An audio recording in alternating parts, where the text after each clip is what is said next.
안녕하세요, 여러분. 홍이에요. Q&A 영상을 들고 왔습니다. 영상이 생각한 것보다 굉장히 늦게 올리게 돼서 정말 죄송해요. 제가 빨리 Q&A를 찍고 싶었는데 그래도 생각보다 많은 분들이 영상에 댓글을 남겨주셔가지고 제가 그 댓글을 다 보고 비슷한 내용들끼리 취합하고 순서도 어쨌든 약간 묶어가지고 진행을 하려고 하다 보니까 준비 기간이 조금 길어졌어요. 이번 Q&A 영상은 1편, 2편, 2편으로 나눠서 진행을 해보려고 해요. 필요하신 부분만 찾아서 이제 들으시면 될 것 같습니다. 그럼 Q&A 시작해볼게요. 첫 번째 질문. 세무법인과 회계법인의 차이점은 무엇인가요? 이 질문을 해주셨던 분이 계세요. 차이점이 없다고 생각하시면 될 것 같습니다. 회계사 밑에서 일을 하면 회계사무원인 거고 세무사 밑에서 일을 하게 되면 세무사무원인 거예요. 회계법인이나 세무법인 두 사무원분들은 동일하게 일을 하는 부분이 있고 크게 차이점을 두고 있지는 않아요. 똑같이 거래처를 맡아서 기장을 해주고 관리를 해주는 거라 생각하시면 됩니다. 회계법인이랑 세무법인을 굳이 나눌 필요는 없으실 것 같아요. 똑같다고 생각해 주시면 될 것 같습니다. 두 번째, 세무사 사무실을 취업하기 위해서 어떠한 자격증들이 필요할까요? 그리고 자격증 공부하는 방법과 전산회계 세무를 준비하시다가 세무사 준비를 하면 많은 도움이 될까요? 이 질문은 사실 이렇게 쪼개져 있었는데 제가 그냥 하나로 묶었어요. 왜냐면 비슷한 부분의 질문인 것 같아서 하나로 묶었고 일단은 자격증 공부 방법은 제가 초창기 영상 올린 것 중에 전산회계와 전산세무 2급 취득하는 방법의 영상을 올린 적이 있어요. 제 영상 중에 조회수 1위고요. 그 영상은 사실 주먹구구식으로 급하게 이제 자격증을 따시는 분들을 위한 추천 영상인 거고 완벽하게 공부하는 방법을 알려드리는 건 아니라 가지고 링크를 걸어 놓을 테니까 한번 봐주시길 바랍니다. 일단 그 영상에서 제가 말씀드렸다시피 저는 주먹구구식으로 일단 기출문제를 마구잡이로 외우는 스타일이에요. 그게 이게 장점은 이렇게 공부하면 장점은 자격증은 정말 빨리 취득이 가능한데 단점은 시험 끝나면 기억이 하나도 안 나요. 막상 자격증을 따고 나서 실무를 투입한다고 해도 바로 실무의 일을 할 수 있는 거는 전혀 아니에요. 그래서 저는 자격증에 시간을 많이 잡아먹는 걸 별로 안 좋아하거든요. 또 자격증이 엄청 많다고 해서 실무 일을 투입했을 때 일을 잘하는 건 또 아니거든요. 일머리 있는 사람은 사실 따로 있어요.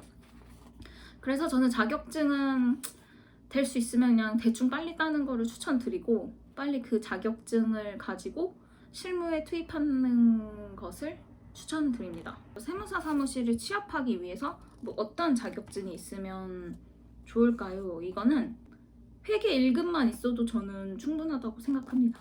이 세무 2급이 있으면 가산점이 붙을 뿐 사실 실무에 정말 아주 일부만 조금 아는 정도로 들어가는 거라서 회계 1급만 있어도 세무사 사무실 취업의 문턱은 쉬우실 거라고 생각해요. 자격증이 없다고 해도 어린 나이에 이쪽 길을 빨리 뛰어들면 그냥 연차가 계속 오랫동안 쌓이잖아요. 그동안 쌓인 연차가 중요하지 사실 자격증이 중요한 게 아니거든요. 될 수 있으면 그냥 얼른 세무사 사무실을 빨리 취업을 하시는 게 좋으실 것 같습니다. 그리고 세무사 준비하시는 분들은 물론 회계 1급, 세무 2급 공부해서 도움이 되시겠죠. 하지만 그런데 시간을 굳이 쏟을 필요는 없으실 것 같아요. 네, 저는 그냥 바로 세무사 준비하시는 게 낫다고 생각합니다. 세 번째, 세무사 사무실 면접 팁. 면접 볼 때 분위기, 이상한 회사 거르기 이런 질문도 정말 많으셨어요.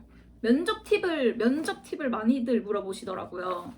제가 이거를 어떻게 말씀을 드려야 될지 고민을 정말 많이 했는데 제가 26살 때 처음 세무사 사무실 면접을 보고 지금 29살 때 또 다른 이제 이직하면서 다른 회계 사무실을 이제 면접을 보았거든요. 그러니까 저는 딱 2번 면접을 봤어요. 근데 그 2번 다 약간 대화 형식으로 편안하게 면접을 보는 분위기였어가지고 주변 직원분들 연령대가 어느 정도인지 꼭 보셨으면 좋겠어요. 젊은 분들이 많은 곳으로 갔으면 좋겠습니다. 이거는 이제 제가 일을 하면서 이제 많은 주변 사람들한테 들은 건데, 면접을 보실 때 신입으로 들어가서 어떠한 일을 하는지 구체적으로 듣고 들어갔으면 좋겠어요. 거래처 배정을 받는지 안 받는지도 굉장히 중요하고요. 제가 봤을 때 신입 기준으로는 거래처 한 30개? 30개가 딱 적당하지 않을까 싶습니다. 네, 30개 정도 거래처 배정이면 뭐 충분히 적응하면서 배울 수 있을 것 같고요. 그냥 이게 왜 중요하냐면요. 가끔 세무사 사무 신입을 뽑을 때 오늘에 다녀오셨던 분 서포트 역할로 신입으로 들어가는 경우가 있더라고요. 그 서포트 역할이 이제 그분 밑에서 이제 어쨌든 잡다한 일을 이제 도와주는 건데, 뭐 영수증 정리, 입력, 단순 노동, 이제 그런 부분을 서포트하기 위해서 뽑는 경우가 있더라고요. 이런 회사는 무조건 걸으세요. 왜냐면 저한테 도움되는 부분이 하나도 없어요. 몇 년 동안 그냥 물경력 되시는 거예요. 그 밑에서 서포트만 하고 잡일만 하고 나는 뭐 결산 볼 줄도 모르고 뭐 조정할 줄도 모르고 이렇게 되는 거예요. 이런 회사는 꼭 걸으시길 바라겠습니다. 4번째, 세무사 사무실은 신입을 안 뽑는 게 사실인가요? 남성을 선호 안 하는 게 맞을까요? 지방은 신입을 잘 뽑아요. 생각 외로. 근데 확실히 서울은 신입을 선호하지 않긴 하더라고요. 경력직을 많이들 선호하세요. 그러니까 제가 이거를 물어봤어요. 이제 세무사님한테 왜 신입을 잘 뽑지 않나요? 이렇게 여쭤보았는데 누구 하나가 옆에서 계속 알려줘야 되는데 그런 시간적인 부분이랑 노동적인 부분을 감당할 수가 없다고 하시더라고요. 그리고 사실 세무 일 쪽으로는 이제 꼼꼼하고 서비스직을 이제 잘할 수 있는 여성분을 선호하기는 하시는데 저희 회사 같은 경우에는 남성분들도 굉장히 많으세요. 이건 사무실마다 좀 스타일이 다른 것 같습니다. 네, 저희 회사는 일단은 남자분들 굉장히 많으세요. 여자분들도 많고 굳이 비율로 따지자고 보면 6.5 대 3.5? 뭐 요 정도? 5번째, 취업, 나이, 학력의 여부. 확실히 이제 젊은 분들이 많기는 해요. 20대를 많이 선호하기도 하고, 그리고 20대 초반이 나 좀 전문적인 일 하고 싶은데 이렇게 뛰어들기가 쉬워요. 일은 정말 힘든데 문턱이 좀 낮다고 해야 되나? 네, 젊으신 분들은 쉽게 이제 시작을 하실 수 있는 직업이기도 해요. 일단은 젊은 층으로 많이 있는 회사를 봤을 때 이제 34살 정도까지는 보는 것 같고요. 귀여운 여성일 경우에는 뽑는다고 해도 나이대가 조금 어리신 분들을 뽑으려고 하지 않을까 싶습니다. 그리고 이제 나이가 좀 있으신 분들이 세무사 사무실 이제 신입으로 들어가고 싶은데 가능할까요? 이런 분들이 많이 계세요. 근데 제가 생각했을 때는 이건 제 주관적인 생각이긴 한데 세무사 사무실에 이제 신입 커트라인은 28살 정도일 것 같아요. 네, 그 이상으로는 조금 힘들지 않을까 싶습니다. 이제 많이 잡아야 31살? 네. 그리고 일단 학력은 전혀 아무것도 상관이 없어요. 네. 6번째, 신입으로 입사했을 때 힘들었던 점. 신입은 무슨 일을 하나요?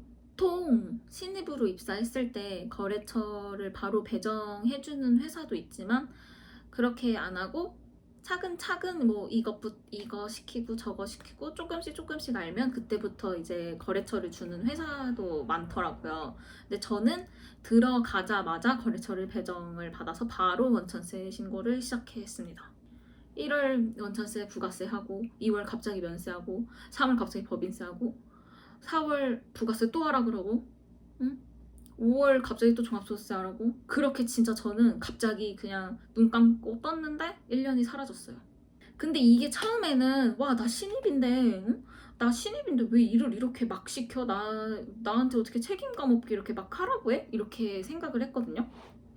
물론 옆에서 많이들 도와주셔서 제가 신고를 할 수 있기는 하지만 굉장히 어려움을 많이 느꼈어요. 굉장히 어려웠어요. 그때는 모르니까 갑자기 신고하라고 하니까 너무 정신이 없고 막 그렇게 했었는데, 지금 돌이켜 생각해보면 그렇게 1년을 잘 보낸 것 같아요. 뭐 뭣도 모르고 막 이렇게 신고 진행하니까 2년 차 때는 나 이거 이렇게 했었던 것 같은데, 지금 3년 차 때는 그거보다 좀 더 낫고, 막 그렇다고 완전히 막 잘하는 건 아니고, 네, 그거보다 조금 더 낫고 뭐 그러더라고요. 그래서 사실 신입으로 입사하고 나서 1년은 어떻게 시간이 간지도 모르게 그냥 1년이 지났어요. 그래서 신입 때 뭘 했냐고 하면 1년 내내 신고밖에 안 한 것 같아요. 뭐 그래도 그렇게 신고를 하니까 약간 성장하는 거는 빠르긴 하더라고요. 역시 약간 일은 스파르타식으로 하는 게 좋은 것 같아요. 근데 만약에 이제 신입으로 입사를 해서 3에서 6개월 동안 막 영수증만 하고 일반 전표 입력하고 뭐 매입 매출 전표 입력 이런 것만 시키잖아요. 네, 거긴 탈출하세요. 네, 거기는 물경락을 될 확률이 높아요. 거래처도 6개월 이내에 거래처 안 주면, 네, 거기는 잡다한 일 하러 이제 들어간 거라고 생각하시면 될 것 같습니다. 그리고 힘들었던 점은 그냥 1년 동안 정신없이 일만 하니까 사실 힘든 게 뭔지도 몰랐어요. 그냥 신고하고, 네, 별로 딱히 힘든 거는 없었던 것 같습니다. 근데 제가 가끔 유튜브 댓글분들, 저랑 같은 직종을 일을 하시는 분들이 댓글을 꽤 달아주시는데, 사수분들이 따로 안 챙겨주시고 뭐 이런 것까지 내가 너를 가르쳐야 하냐, 뭐 이것도 모르냐, 이런 분들이 좀 있으신 것 같더라고요. 근데 저는 물론 그 사수분들 마음을 이해를 못하는 건 아니에요. 왜냐면 본인 일도 솔직히 얼마나 힘들겠어요. 내일도 바빠 죽겠는데 신입은 또 가르쳐야 되고. 근데 저는 이거는 회사 측의 문제라고 생각합니다. 그 사수분들도 조금 아량을 넓게 베풀어서 가르치면 정말 좋겠지만, 이거는 회사 시스템의 문제인 것 같아요. 네. 회사에서 그렇게 못 챙겨줄 상황이면 차라리 신입을 뽑는 게 아니지 않나? 네, 싶습니다. 신입은 모르는 게 정말 당연하고, 그럴 거면 경력직을 뽑았어야죠. 네. 이거는 회사 측의 문제라고 생각합니다.